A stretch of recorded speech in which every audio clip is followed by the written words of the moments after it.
We're going to be talking about the Euro 2020. Of course, everybody's excited about it. It's been all about Euro 2020 since the start of the week. And this weekend, it's not going to be any different as we are looking forward to the matches that are going to be played. Mr. Mike Messicano is in the studio here with me. Finally, you want to talk sports with me? I'll be after yabbing No, well, you've seen one match. So the only reason why Masino had to do this is because he has seen one full match. Oh, tell us about your please, experience. come on,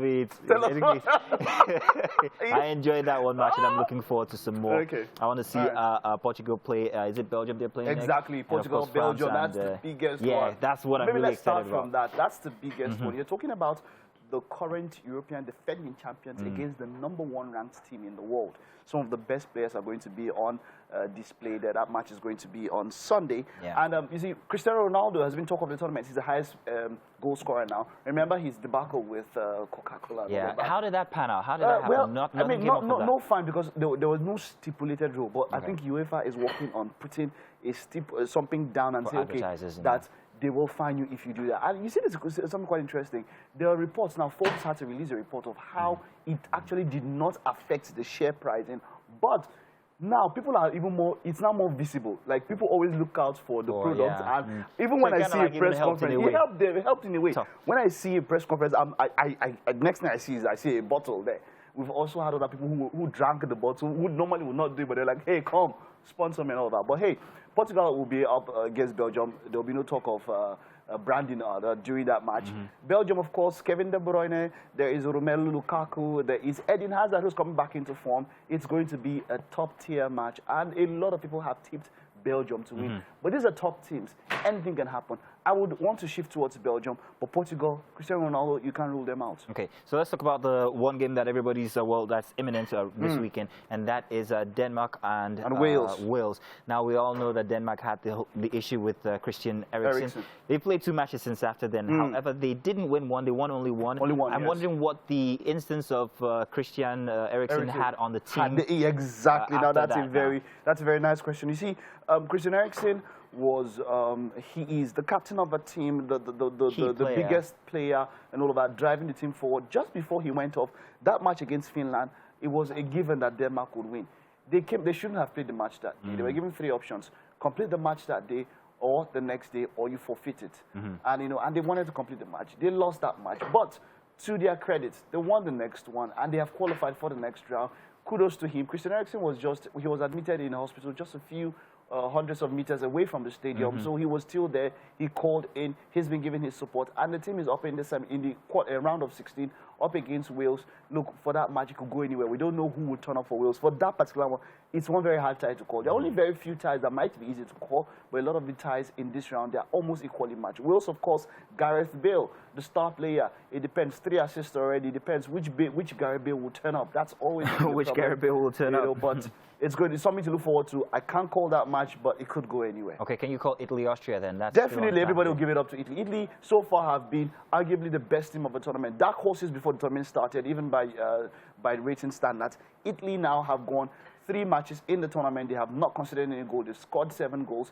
Takes them to a run of 10 matches, or maybe 11 now, without conceding a goal. Just before, from World Cup qualifiers to friendlies and all that, up into the tournament, they are about the best placed team based on form. So it should be a walkover against Austria, except the footballing gods decide that something else should just happen. Now, with my little knowledge of football, I know that the Czech Republic are a force to reckon with. Now they're going up against Netherlands. I'd like to call that one already, even if I'm not that okay, what would you give it? I'll say the Czechs might just win. Well, okay, so on current form, Netherlands have been...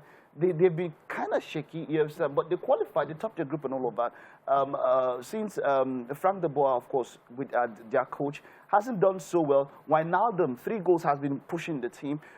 Yes, Czech do stand a chance. They look like they're very menacing and all of that. But Netherlands are a footballing nation, a big footballing nation. So I might want to go with Netherlands. I might want to go with pedigree.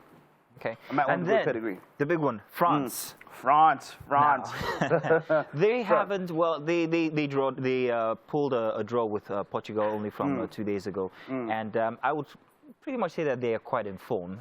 They are quite in form. France will be up against Switzerland. It's going to be, for me, and almost for every other person, it's going to be a walkover. They have some of the best players in the world. I mean, you're talking about Kylian Mbappe, Kante. You're talking about Pogba. It should be a walkover. against Switzerland. They should go. I mean, Switzerland, of course, there's Sheridan Shaqiri and all the rest. But that match, France should go over. We're looking at France in the next round. The quarterfinals. That should be an easy match. So what are the big matches are you expecting for next week after this weekend? Of course, there's Ukraine, there's England, Germany. Let's talk about that one quite a bit. Oh yeah, how could I forget? How could I not mention that one? England and Germany. So there's this, I don't know if, if you're a sports person, there's an ad you definitely have seen some 3 tournaments ago where it was at England and Germany were the teams that they used to do that ad. So it was 2 World Wars and 1 World Cup. England and Germany were about to meet and all that. So they had this thing where they were going to a match. Together. Then England and German fans met in the elevator, and they're like, "Oh, nah." Awkward. Very awkward moment and all that. They've had this rivalry, of course. These are some of England, not so big a footballing nation. They feel like they own football. So there's always that stuff of football is coming home. They're up against Germany, who are not at the strongest at this point in time. But Germany did enough. A 2-2 draw against Hungary. They did enough to qualify for the next round. They are big nations. When they meet, anything is possible. A number of people would want to give it to Germany, but then England, for me, have the most individual talented players. As a team, it has been a problem. Gareth Southgate, I would say personally, has been quite very clueless at this competition. That's the coach of England, has been clueless. But let's see, Joachim Low, of course, is the more experienced manager, far more experienced manager. I mean, he has won a World Cup, far more experienced manager. Gareth Southgate, and I think that might count in favor of Germany, the experience from him. Gareth Southgate has shown that he's above his depths here. He doesn't know what to do with the amount of talent and quality available to him. Now, I know it's too close to call already, but who would you say the final 4 teams will be in the semi-finals? Okay, so it's 16 now, so 8 teams here. So, but if I would look at it, Italy is a strong pick. Definitely, they're going to be France, of course, they're going to be there. Portugal, Belgium. That's going to be very hard. That's going to be very hard. It's going to be a problem. Maybe I might go for a Belgium. Okay. England, Germany. I'll go for Germany.